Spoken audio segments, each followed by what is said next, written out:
हम कहते हैं कि जात छिपाने की जरूरत उन कथावाचकों को क्या थी।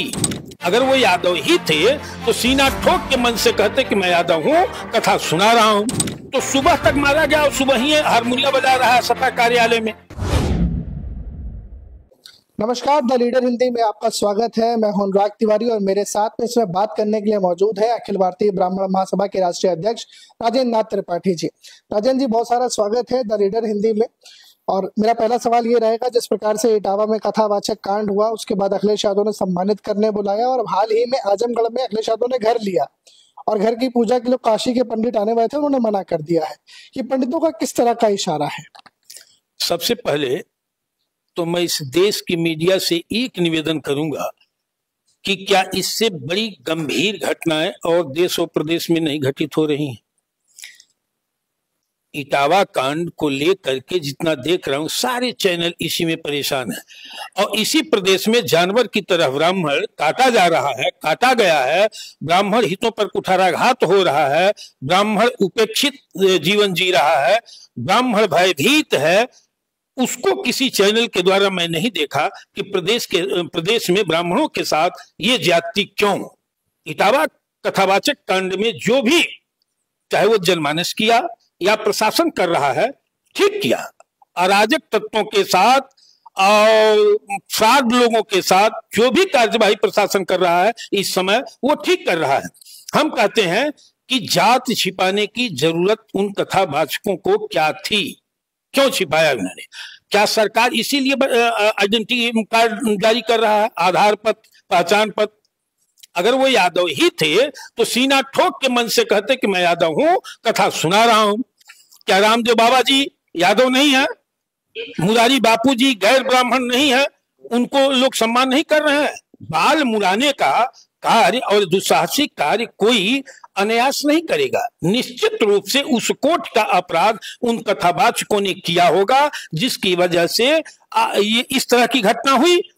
तो बड़े लीडर जो हैं या अधिकारी इस शिकायत पर जांच करते, जो दोषी होता उसके खिलाफ कार्यवाही आप करते। लेकिन ऐसे लोगों को ला करके हमारे माननीय अखिलेश यादव जी दूसरे ही दिन सम्मानित करते हैं अपने कार्यालय में, उनसे गीत गौनई हारमोनिया बजवाते हैं। जबकि उसी में का एक कथावाचक कहता है कि शाम 10 बजे, रात 10 बजे से सुबह 6 बजे तक मुझे मारा गया। ये कितना बड़ा झूठ! तो सुबह तक मारा गया और सुबह ही हारमोनिया बजा रहा है सपा कार्यालय में। ये किस चीज का परिचायक है? तो तुल दिया गया। पंडित जी, एक और बात है ना, उन्होंने, अखिलेश यादव ने कहा कि हम जो सामाजिक खाई आ सकती थी इस कांड के बाद, उसे मिटाने के लिए हमने बुलाया और उनकी जो इज्जत धुल दी गई थी वहां पे, उन्हें वापस से वो इज्जत लौटाई, उनका सम्मान किया। नहीं, उसका असर क्या खाई पटी? पूरे प्रदेश में जातीय हिंसा फैलाने का मैं कहूंगा एक कार्य होगा। पूरा प्रदेश धू धू करके जलने लगा। जबकि यादव और ब्राह्मण की मित्रता की बहुत बड़ी मिसाल है, तमाम है। ब्राह्मणों को की रक्षा यादवों ने किया, बेटा के रूप में स्नेह पाया ब्राह्मणों से यादव वर्ग ने। वो उनके बच्चों की पढ़ाई लिखाई में, उनके उन्नयन में ब्राह्मणों ने बड़ा योगदान किया है यादव वंश का। और यादवों ने भी ब्राह्मणों की सुरक्षा में, उनकी मर्यादा को रखाने में बहुत बड़ा काम किया है। कई गांव है जहां से तस्वीरें आ रही हैं, वहां लिखा है कि यहाँ ब्राह्मणों का आना अलाउ नहीं है, कथा कराना अलाउ नहीं है। इस तरह की जो वर्ड्स हैं वो लिखे हुए हैं। नहीं तो इस दिशा में माननीय अखिलेश जी क्या कर रहे हैं? पहले वो कह रहे थे कि बड़ा तांडव मच जाएगा, इसलिए मैं सम्मानित किया। तो जन गांवों में बोर्ड लग रहे हैं और इस तरह के विद्वेष फैलाए जा रहे हैं, इस दिशा में अखिलेश जी को कदम उठाना चाहिए ना, क्यों नहीं उठा रहे हैं? जी, अब पंडित जी, ब्राह्मण समाज अब किस दिशा में चलेगा? आगे चुनाव भी हैं 2 साल में हमारे उत्तर प्रदेश में। ऐसे में जो कांड हुए हैं, इसके बाद ब्राह्मणों की दिशा क्या होगी? चूंकि मैं अखिल भारतीय ब्राह्मण महासभा रा का राष्ट्रीय अध्यक्ष हूं, कई राज्यों में अपना संगठन है और हम सामाजिक संगठन करते हैं, हम राजनीतिक नहीं है। अभी तक जो हालात ब्राह्मणों की है, सभी दलों में हमने देखा है, ब्राह्मण उपेक्षित, तिरस्कृत, प्रताड़ित किया जा रहा है सभी सरकारों में। मैं यही जानना चाहता हूं इन राजनेताओं से, राजनीतिक दलों से, कि क्या गुनाह कर रहा है ब्राह्मण?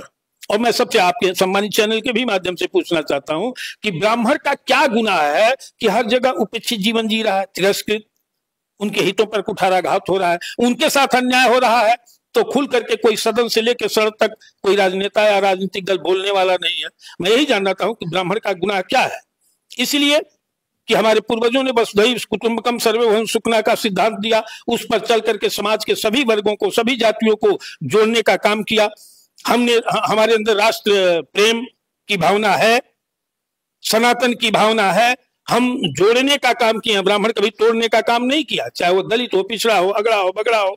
आज के राजनेता और राजनीतिक दल जात के आधार पर, धर्म के आधार पर समाज को बांट करके अपनी टीआरपी बढ़ाना चाहते हैं। आप पे यूरेशिया से आने का आरोप है, क्या आप यूरेशिया से आए हैं? आप बाहर के हैं, आपने यहाँ के जो गरीब दलित जो लोग थे उन पे बड़ा अत्याचार सदियों से किया है, आप बनुवादी हैं। इस तरह के सवाल समय समय पर जो भीम आर्मी के चीफ हैं और नगीना से सांसद है चंद्रशेखर आजाद, वो तो बहुत सारे लगाते हैं आप। देखिए, उस आदमी की बात करिए ही नहीं, वो न नेता लायक है और न मैं उसे कुछ मानता ही नहीं हूं। सवाल ये है कि हम यूरेशिया से आए हैं, तो ये जो यूरेशिया से ब्राह्मण को कह रहा है कि आए हैं, तो इनकी औलादें कहां से आए, इनके पूर्वज कहां से आए हैं? देश की पहली गोली, देश की आजादी की पहली गोली खाने के लिए ब्राह्मण है, ब्रिटानिया हुकूमत से लड़ने वाला ब्राह्मण है। आज की तारीख में मैं उन लोगों को आईना दिखाना चाहता हूं कि भारत के सम्मान को पूरे विश्व पटल पर सर्वश्रेष्ठ स्थान दिलाने वाला शुभांशु शुक्ला क्या है, जो कहते हैं कि हम यूरेशिया से आए हैं। देश की आजादी के लिए पहली गोली चलाने वाला और रिस्क लेने वाला मंगल पांडे कहां का है? बलिया का है। चंद्रशेखर आजाद दुश्मनों की गोली से न मरूं, दुश्मनों से संघर्ष करते हुए अंतिम गोली अपने मस्तक पर लगा करके जान दिया भारत मां की रक्षा के लिए। वो कहां से आए थे? यूरेशिया से आए थे। ये जहर घोलने वाले लोग हैं। जो भी राष्ट्र और समाज को कमजोर करने की दिशा में जिस भी जात धर्म संप्रदाय वर्ग का व्यक्ति इस तरह की भाषा का प्रयोग कर रहा है, उसे, उस सरकार को आजादी देनी चाहिए, प्रशासन को, तो उनको ठीक करे और उनके खिलाफ विधिक कार्यवाही करे कि फिर अगला दूसरा कोई यूरेशियाई भाषा का जो प्रयोग कर रहा है ना, जन्म ही न लेने पाए। बहुत धन्यवाद सर बात करने के लिए।